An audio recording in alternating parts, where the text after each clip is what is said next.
Hello, everyone.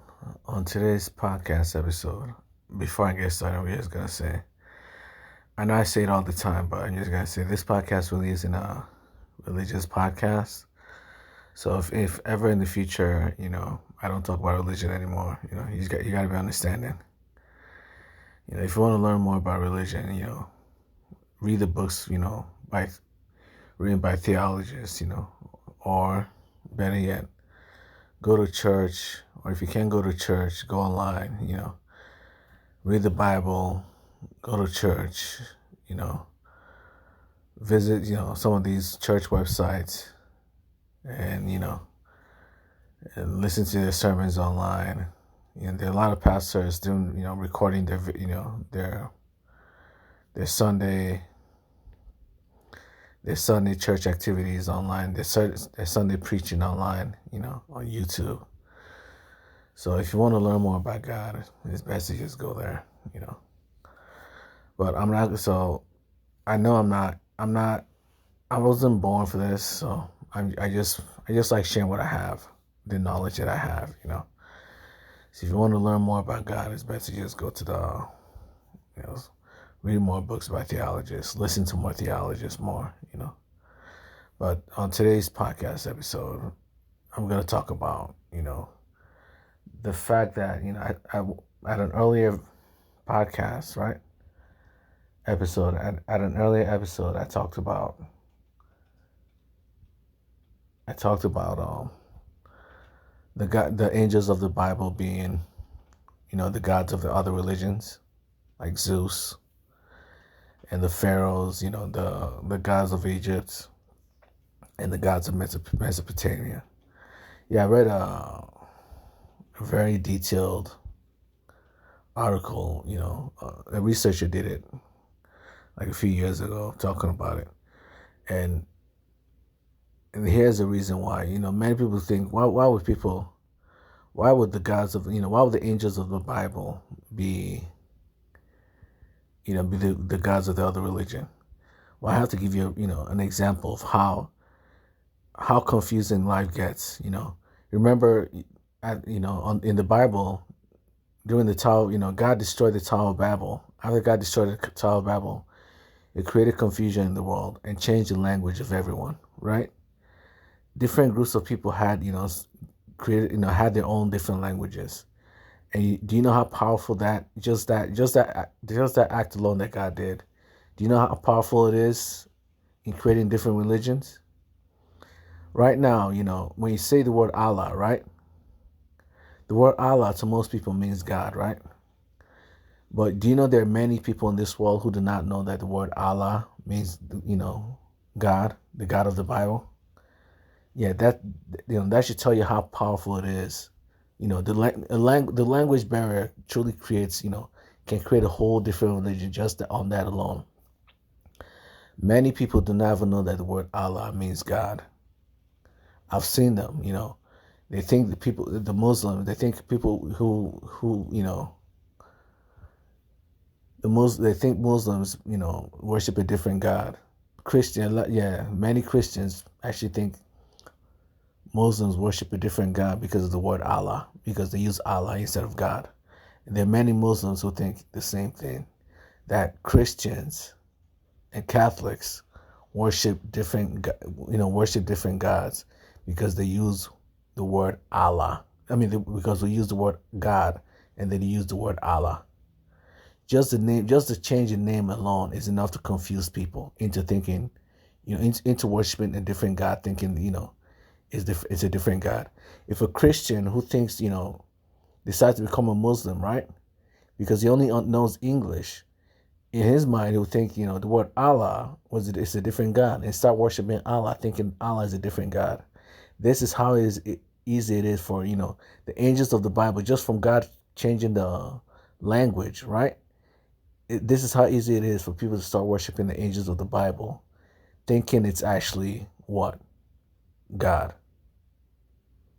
People will start worshiping the angels of the Bible as gods simply because because when the names of, the angels, change in different languages, they start, over time, they no longer, associate these angels as the angels of the Bible, but their own different gods.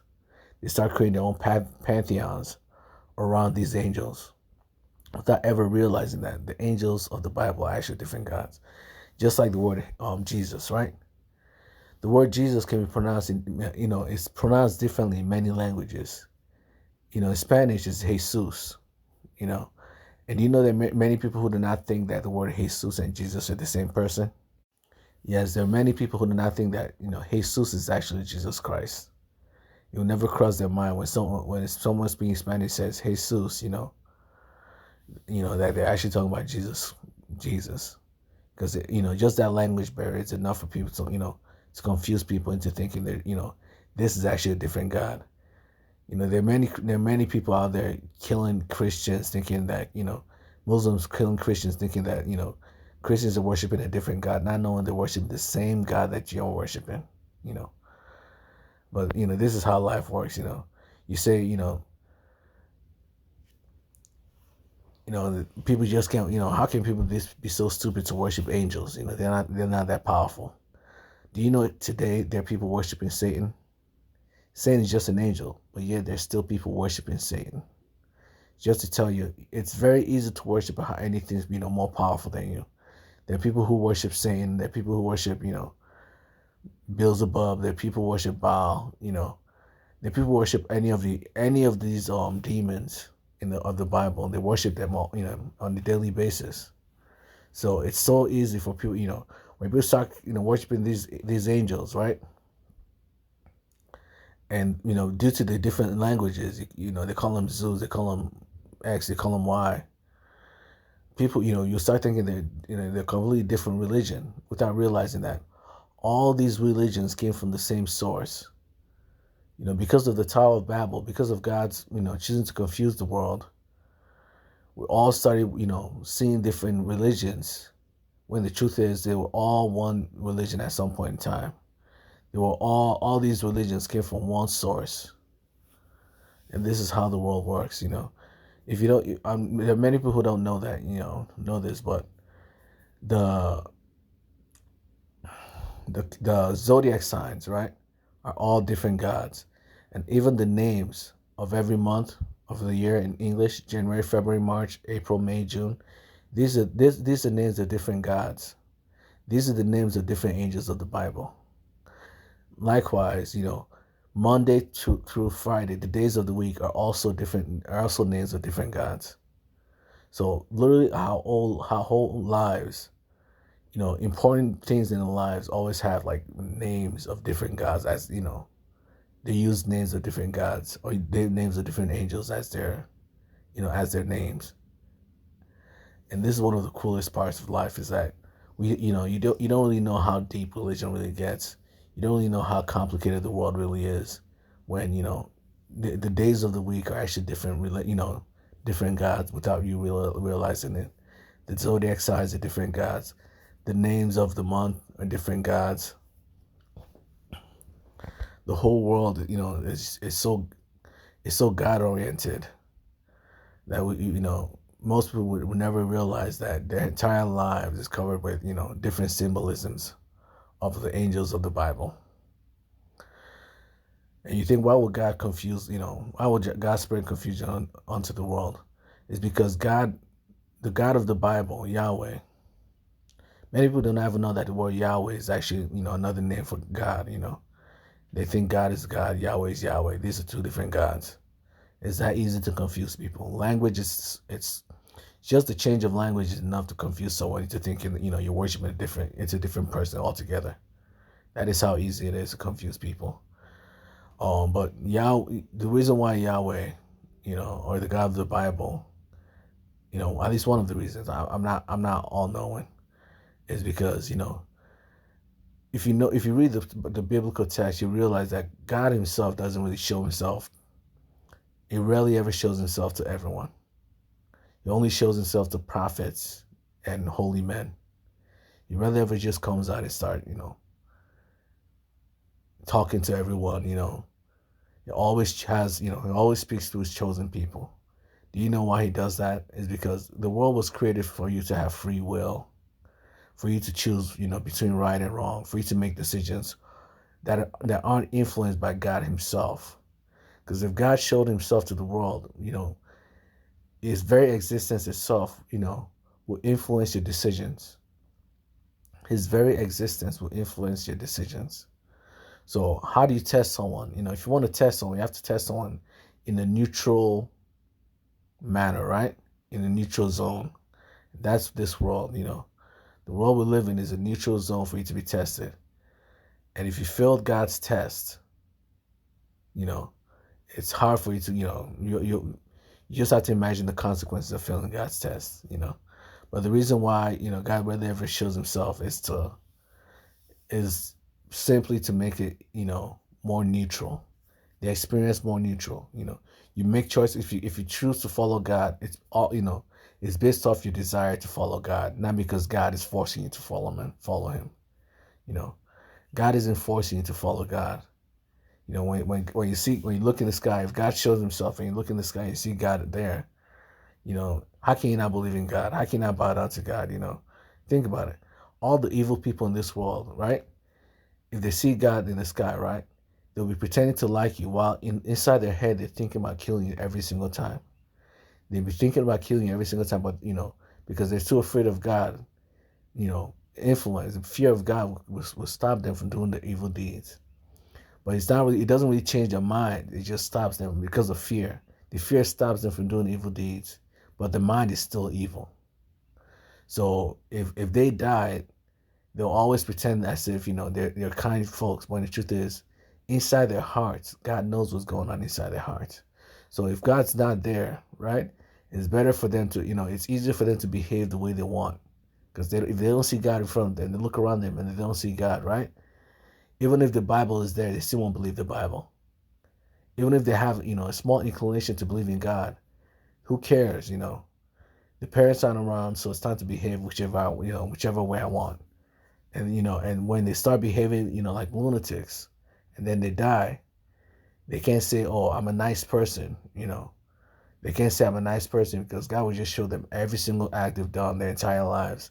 It's so easy to judge you when, you went through the process yourself. You can't say, but I didn't do it. You did it. If God was around, you only think about doing it. But it's not now that God's not there. There's no one to influence you.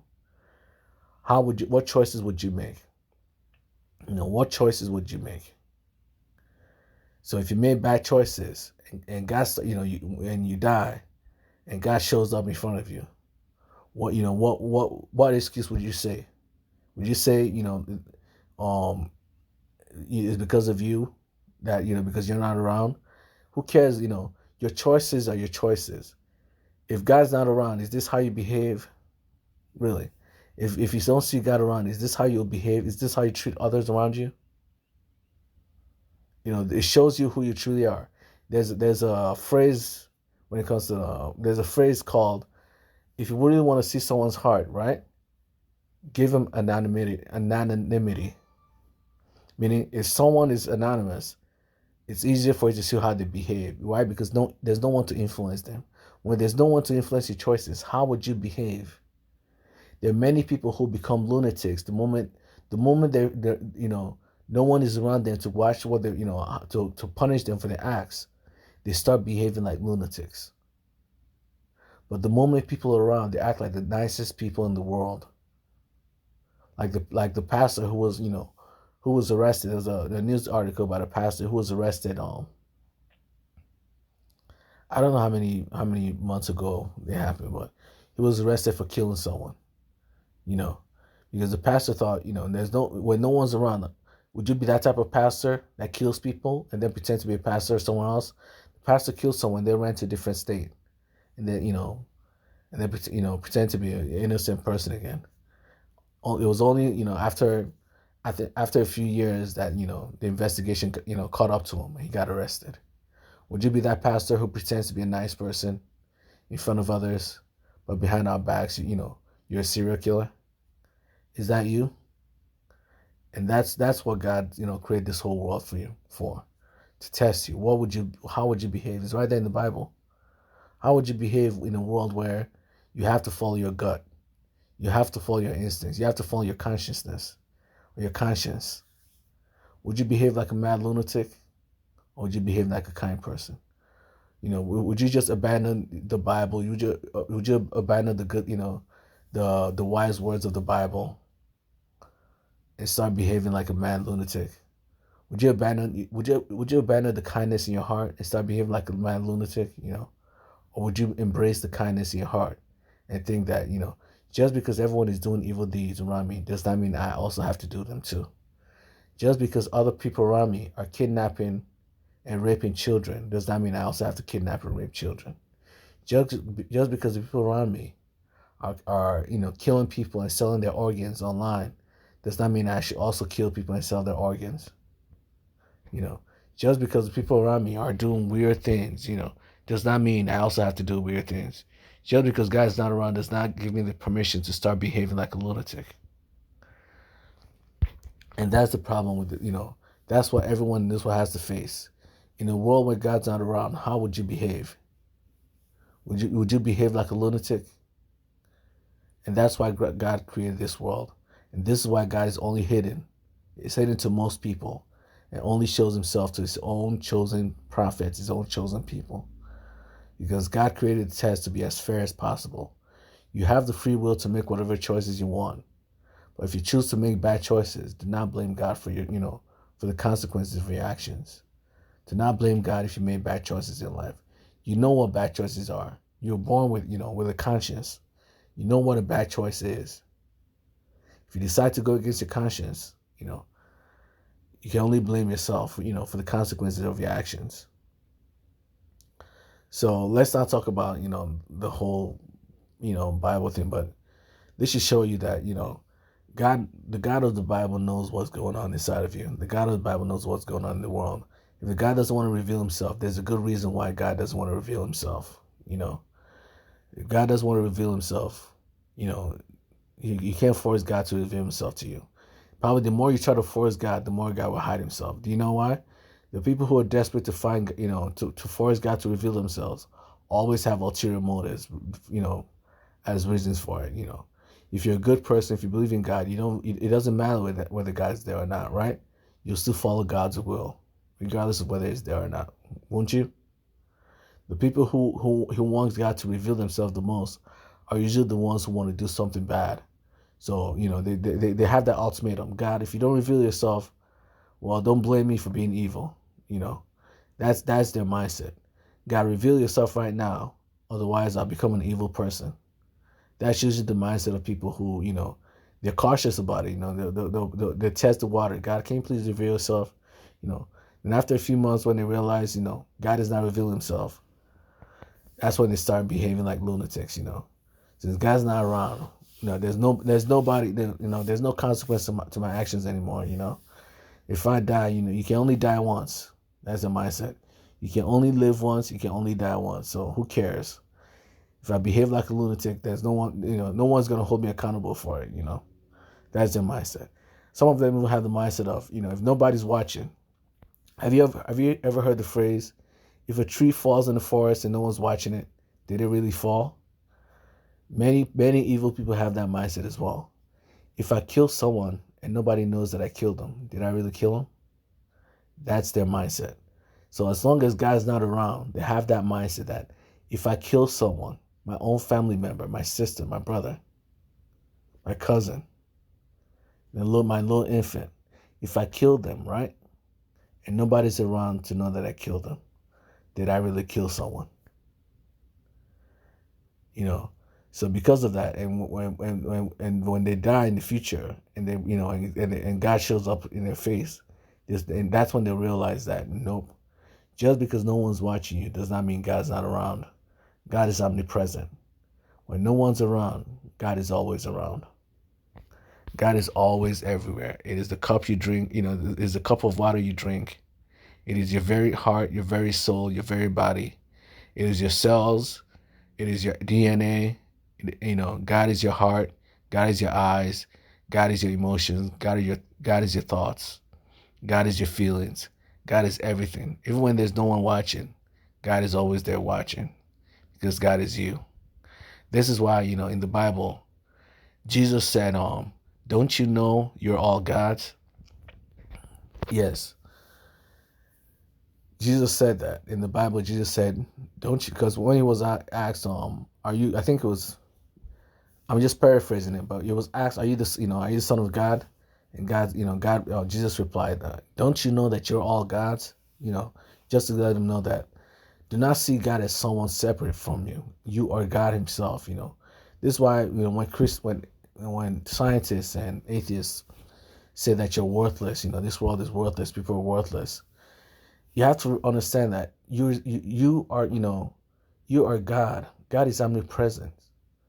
You're not a worthless person. Every single person in this world has value. Even if you understand, I know you're worried about, when God says, very few people will get into the kingdom of heaven, right? You have to understand that God does not care how many people get to the kingdom of heaven. As long as you get to the kingdom of heaven, that's all that God cares about. God loves you. As long as you can get to the kingdom of heaven, that's good enough for God. You're very valuable to God. Every single person in this world is very valuable to God. So whether everyone goes to heaven or just you're still valuable to God. You know, you may feel worthless. The scientists and theologians, not theologians, scientists and atheists may call you worthless. But as being God, all it takes is a prayer, and the world will change around you. That is how powerful you are. So when Jesus says that you're God, He's not bluffing. It is the truth. God is omnipresent. Yahweh is omnipresent. So when God said everyone is God, when Jesus said everyone is God, He's telling the truth. Because you as God have the power to change the world around you.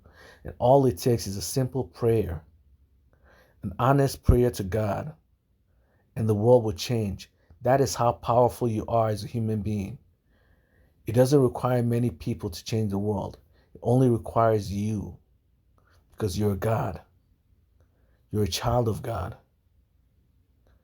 So do not look down on yourself as a worthless person. You're not. Every single person in this world is a part of God and is also God. Because every single person is a part of God. They have the power to change the world with just their thoughts alone, with just a simple prayer. That's all it takes to change the world. It doesn't matter if everyone in this world is evil. As long as you're not evil, that's good enough for God. That's how valuable you are to God. Even if the whole world turns to sin, as long as you're not a sinner, God is happy. That's how valuable you are to God. Your existence alone makes God happy. Your existence alone as a kind, honest human being makes God happy. This is the difference between, this is why you're so valuable to God, This is why, Jesus says you're all God's, because every single person in this world is valuable. And this is also very, why, many many theologians are very confused, and many people study the Bible are very confused, because, in the Bible it says God the Father, God the Son, and God the Holy Spirit, and then God the Son, Jesus Christ, opens his mouth and said, everyone is God. So how can everyone be God? It's because, theologians are confused because they forget the fact that God is everyone. God is omnipresent by default. Being omnipresent, it can both be the Father, the Son, and the Holy Spirit. It can both be you, and it can both be, and me at the same time. That's the definition of omnipresent. It is everyone and no one at the same time. It is everything and nothing at the same time. That's how powerful God is. And that's how powerful you are. As God, just a simple prayer can change the world. As God, just being a good Christian, is valuable enough for God. God values you. Being a good, God does not care if the whole world turns to sin. As long as you're not a sinner, specifically, God will be happy with the world. That is how powerful you are. That is how valuable you are as a human being. Do not think of yourself as worthless. Although the world may see you as worthless, you're not. You're very valuable as a human being. You're very valuable to God. So, That's it for today's podcast episode. I'll talk to you guys later. Enjoy your day. Bye.